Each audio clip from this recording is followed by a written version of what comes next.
ሰላም ጤና ይስጥልኝ ውድና የተከበራችሁ የቻናሌ ቤተሰብ ሁላችሁም ሰላም ብያለሁ። በያላችሁበት ሰላማችሁ በዚህ ትርፍርፍ ይበልኝ እያልኩኝ ዳር ድራማ ደስ የሚልና አስተማሪ ድራማ ነው ማለት ነው። ነገር ግን ወይዘሮ ሰማለን በሞት ብናጣቸውም አሁን ግን ወይዘሪት ሜርሲ ዳንን ከፎቅ ብለኮና ላይ ልወረውራት ችላለች ማለት ነው። በተወረውራትም ግን ቦታው በጣም ትንሽ ቀረብ ያለ ቦታ ስለሆነና እንደዚሁም ደግሞ አቶ አምናን ከውጭ ላይ ነበርና ነገር ግን ገና መሬት ሳትነካ ሊይዛት ችሏል። ዳንም አልሆነ ማለት ነው።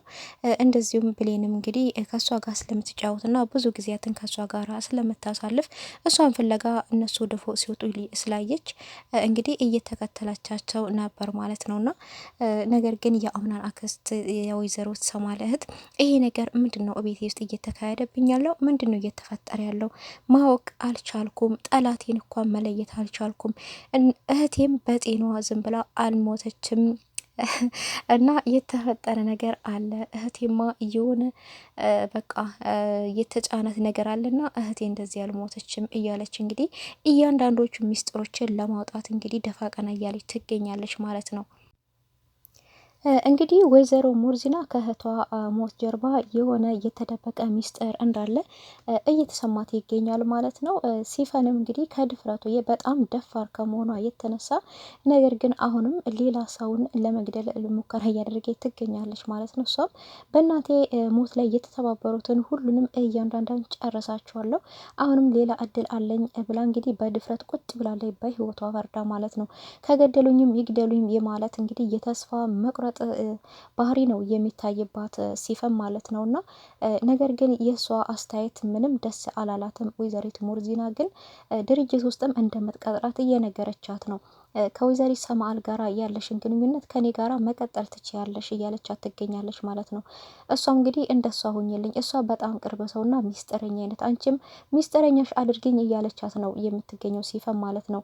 ሲፈን እንግዲህ ወይዘሮ ሙርዚና ሚስጥረኛዋ አደረገቻት ማለት ቤቱን በቁጥጥሯ ውስጥ አዋለች ማለት ነው። ወይዘሮ ሙርዚና ግን በጣም ሲሪየስ እና በጣም ኃይለኛ ሰው ናት እንደምናያት ማለት ነው። በጣም ሀርድ ናት። ለሁላቸውም ፊቷን እየሰጠች አይደለም ነገሮችን የእህቴን ገዳይ ማን ነው የሚለው ነገር እንግዲህ በራሷ መንገድ ለማጣራት እየሞከረች እያንዳንዷቸውን ሰው በእጆቿ ውስጥ አስገብታለች ማለት ነው። ወይዘሮ ሙርዚና ግን አንድ ቀን ከዛ ከተነሳች ሁሉንም ፈረጥረጥ ነው የምታደርገው ማለት ነው። እና ሲፈን ግን በጣም ድፍረት አብዝታለች ማለት ነው።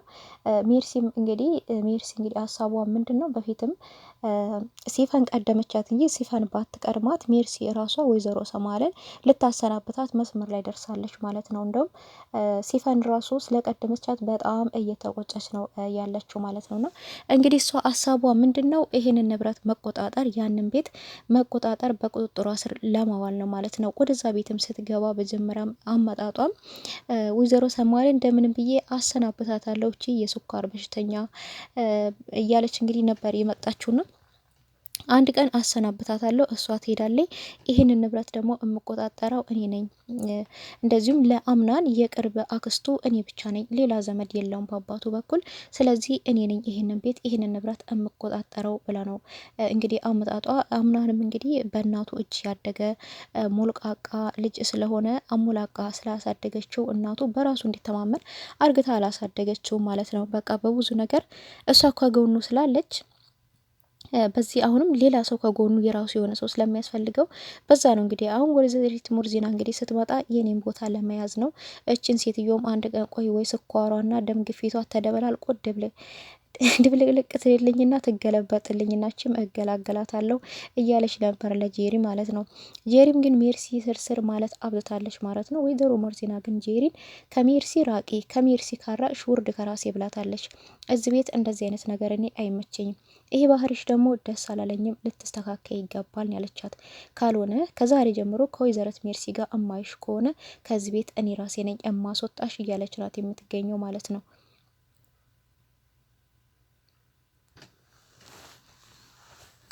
ወይዘሪት ዛህራም እንግዲህ ብሌንም መሸነፍ የለብሽም እያሏት ነበር። መሸነፍ የለብሽም ለማንም ብለሽ ከዚህ ቤት ለቀሽ መሄድ የለብሽም። ለቀሽ ምትሄጂ ከሆነ ይሄ ሽንፈት ነው፣ እውነቱን ማውጣት አይችልም። ግን እውነቱ እስከሚወጣ ድረስ ልትጋፈጭ ይገባል እያሏት ነበር። ይሄ ምንድን ነው እንግዲህ ወይዘሮ ዛህራ የሆነ የሚያውቁት እውነታ አለ።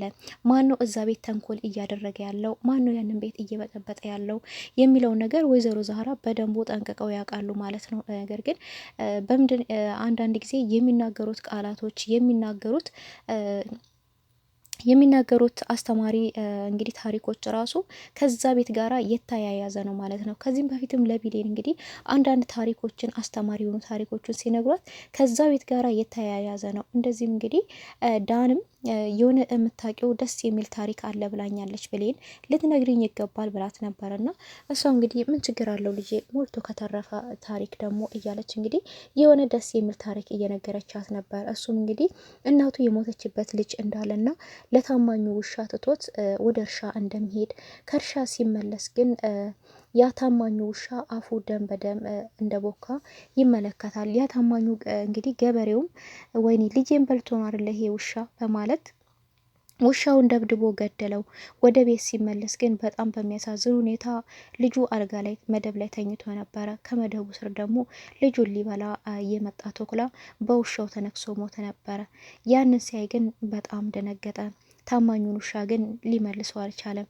አንዳንድ ጊዜ በችኮላ የምንወስናቸው ነገር ዋጋ ያስከፍሉናል። ያ ገበሬ እንግዲህ በጣም በመቸኮል ልጄን በልቶ ነው ብሎ ውሻው ላይ ደም ብቻ ስላየ ውሻውን ሊገለው ይችላል። ውሻው ግን ተኩላውን ነበረ የነከሰውና አፉ ደም በደም የሆነው።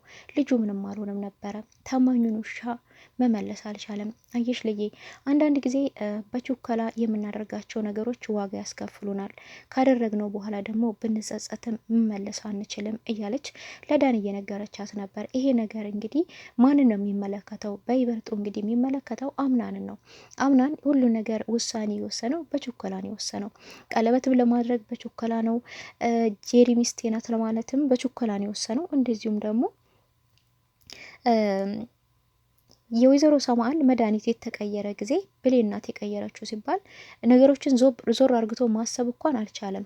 ቀጥታ ሄዶ ብሌንን ነበር ከተቀመጠችበት ምንጭቅ አርግቶ ይዟት ሄዶ ወደ ክላሱ አንቺ ምንድን ነው የምትፈልጊው? እናቴን ገለሽ ከኔ ጋር አብረሽ መኖር ይፈልግሻል እንዴ? አንቺ ምን አይነተው መሰሪ ሰው ነሽ? እኔ ባመንኩሽ እናቴን ለመግደል ትሞክሪያለሽ? በማለት በጥፊ ነበር ድርግም ያደረገባት። እሷ ግን አምናን በፍጹም እኔ ይሄን አደረግኩትም ግን ደግሞ አንድ ቀን እውነቱን ትደርስበታለህ። እኔ ወይዘሮ ሰማል እንግዲህ ምን አገኛለሁ አምናን እኔ በፍጹም አላደረግኩትም እያለች እንግዲህ ዝቅ ብላ እያለቀሰች ነበረ። ያን ጊዜ እንግዲህ ተንኮለኞቹ ጄሪና ሜርሲ ተደብቀው ተንሿከው እንደ ክፉ ጎረቤት እያዳመጧቸው ነበረ። እያዳመጡ ያሉት ምን ይፈጠራል፣ እውነቱን ትናገር ይሆን፣ የሆነ የሚደርስበት ነገር አለ ይሆን በማለት እንግዲህ ተደብቀው እያዳመጡ ነበረ። ነገር ግን ያን ሁሉ የምትከታተል ወይዘሮ ዛህራ እውነቱን ታውቋለች። ፈርጥ አርግታ ይሄ ነው ብላ ባትናገር እንግዲህ ወይዘሪት ዛህራ ምንድን ያለችው ለአምናን አምናን ሁሉንም ነገር አንድ ቀን ትደርስበታለህ እውነታውን። ነገሮች ሁሉ አንተ እንደምታስባቸው አይደሉም። አንተ ነገሮችን አዙረህ አላየሃቸውም። ቀጥታ እነሱ ያሉከን ብቻ ይዘን ሄድከውና ልጄ ግድ የለህም እኔ ትንሽም ቢሆን እበልጥሃለሁ፣ አሳድጌሃለሁ፣ ባልወልድህም ልጄ ነክ እናትህ ነኝ እና አንድ ቀን እውነታውን ትደርስበታለህ ነው ያሉት እንግዲህ ማለት ነው። እዛ ቤት ሁላቸውም የተሰበሰቡት ጥቅመኞች ብቻ ናቸው። ሜርሲ አክስቱ ብትሆንም በወንድሟ ልጅ ባትደራደርም በወንድሜ ልጅ አልደራደርም ብላለች። እውነት ነው፣ አትደራደርም በወንድሟ ልጅ በአምናን ማለት ነው። ነገር ግን እሷም ጥቅም ፈላጊ ናት ማለት ነው። ጄሪም ጥቅም ፈላጊ ናት። ሳታረግዝ እንግዲህ አርግዥ ያለው እያለችው ነው። አርግዥ ያለው ያንተ ልጅ በሆዴን ያለው ልትንከባከበኝ ይገባል እያለችው ነው። እሱ ግን የምንከባከባት አንድ እናቴ ነበረች፣ እሷንም ሳልንከባከባት ሞት ወስዶብኛል። እናቴን ያልተንከባከብኩ አንቺን እንድንከባከብሽ ትፈልጊያለሽ እንዴ ነበር ያላትና እሷም እንግዲህ ግዴታ ነው፣ አዎ በወደህ ያለው እኮ ልጅህ ነው፣ ያንተ ልጅ ተሸክም ያለው ስለዚህ ጊዜ ልሰጠኝና ልትንከባከበኝ ግዴታ ነው ነበር ያለችው። እሱም እናቴ ወልዳ ያሳደገችኝ እናቴ ያልተናገረችኝን አንቺ እንዴት ነው የልብ ልብ ተሰምቶሽ የምትናገሪኝ በማለት ነበር በጽፊ ድርግም ያደረገባት። ነገር ግን እሱ እንዲያባብላት ብላ እንደ ህጻን ልጅ ለማለቃቀስ ብትሞክር ጅንን በማለት እንግዲህ ጄሪ ይቅርታ ተናድጄ ነው ነበር ያላት። እሷ ምን ምርጫ ስለሌላት እንግዲህ አዎ እሺ ምንም አይደለም ችግር የለውም ይቅርታ አድርጌልሃለሁ አልተናደድኩብህም ነበር ያለችው። ምንም አማራጭ ስለሌላት ባትናደድ ችግር የለውም ብትል ነው የሚሻለው። ነገር ግን በውሸት ልጅ ያስኩት ልጅ በወደ ያስኩት ያንተ ልጅ ነው በማለት እሱን ለማስተባበል ወይ ደግሞ የእሱን ንብረት ሙሉ በሙሉ ለመቆጣጠር ወደ ራሷ ለማዞር ነው ይህን ሁሉ ነገር እያደረገች ያለችው ማለት ነው። ወደ እንትና እንግዲህ ወደ ሲፈን ጋር ስንሄድ ሲፈንም የእናቷን ደም ለመመለስ ነው እዛ ቤት የገባችው ማለት ነው። ቢሆንም ግን የሲፈን እናት ሰራተኛ ሆና ወይዘሮ ሰማል ቤት ስታገለግል እንደነበረ እሷም እንግዲህ የሞተችው በወይዘሮ ሰማል እጅ እንደሆነ እሷ ልጅም ብትሆን እንግዲህ ይህንን ነገር እንደምታውቅ አሁን ደግሞ የእናቷን ደም መመለስ እንዳለባት ነው እየተሰማት።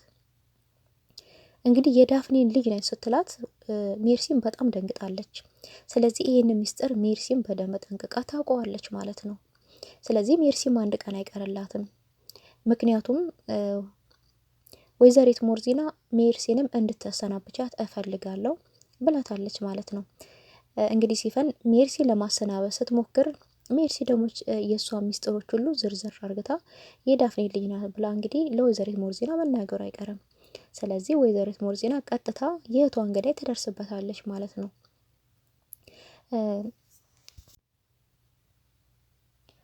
ሲፈን በሞርዚና ሀሳብ እንግዲህ እየደነገጠች ብትመስልም ውስጧ ግን ያው እሺ አደርገዋለሁ ይመስላል። ምንም መልስ አልሰጣችም። ደንግጣለች፣ አንገቷን ደፍታለች። ሜርሲ ማሰናበት አለብሽ፣ ማስወገድ አለብሽ ስትላት፣ ነገር ግን እሷ ሚስጥሯን ይዛባታለች። የያዘችው ሚስጥር አለ። ያ ሚስጥር ደግሞ ይሄ ሚስጥር ወጣ ማለት ደግሞ ከዛ ቤት ራሱ ሲፈን የራሷ ህይወት ራሱ ከዛ ቤት መውጣቱ ለሷ ከባድ ነው የሚሆንባት ማለት ነው። ቢለው ደስ የሚለው እንግዲህ ምንድነው እሱ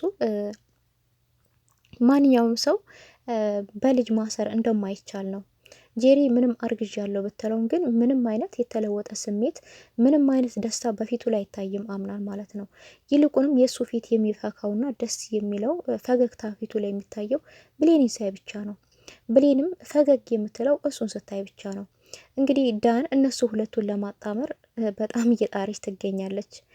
ያቺ ቆንጅዬዋ ልጅ ከእሷ ጋር ነው መጫወት የምፈልገው ታምራለች ደግሞ እያለችው እንግዲህ በተደጋጋሚ ላምናን እየነገረችው ነው። እሱም እንግዲህ እንደሚወድ በደንብ ስለሚወዳት በቃ ከፊቱ ዞር ስትል ራሱ ብሌንን አላየሻትም ዛሬ እያለ ይጠይቃት ነበር። እሷም አለች ደግሞ እኮ ቆንጅዬ ናት ብትለው ኧረ ታምራለች እንዴ ነው ያላት። አሁን በጣም ቆንጅዬ ናት ነበር እያለች እያለ እንግዲህ ሀሜት አትችልም። ያው ወዲያውኑ ከች ስላለች ብሌንና እሷም መጣሽልኝ እንዴ የውልሽ አሁን እኮ ወንድሜ ብሌን ታምራለች እያለኝ ነበረ፣ ስለ አንቺ ቆንጅና እያወራን ነበረ፣ ደግሞ ይፈልግሻል ነበር ያለች። ለማጣበስ ያላት ሙከራ የሚገርም ነው። እንግዲህ እሷም አቤት አምራን ነበር ያለችውና አይ ስትቀልድ ነው እኔ ያልጠራውሽም ነበር ያለው። በዛን ጊዜ ነበረ ዳንም እንግዲህ በሉ ቀሪው ጊዜ እናንተ ነው በማለት ብድግ ብላ የወጣችው ማለት ነው። በዛ መካከል ነበረ ወይዘሮ ሞርዚና ክፍል ሻንጣ ቦርሳ ሊበረብሩ ጄሪና ሜርሲ የገቡት ማለት ነው። እነሱ እዛ ተደብቀው እንዳሉ ግን በደንቡ ተመልክታቸዋለች ወይዘሮ ሞርዚና። ለዚህ ነው ቃላቶቹን ራሱ አጠር አጠር አድርጋ የተናገረችው እንጂ ብዙ ሚስጥር ነበር ልታወራው የገባችው። ነገር ግን እነሱ እዛ መሆናቸውን ስላየች ነገሮችን አሳጥራ ከጎንህ ነኝ አይዞክ ምንም አይሰማህ ያለችው ማለት ነው።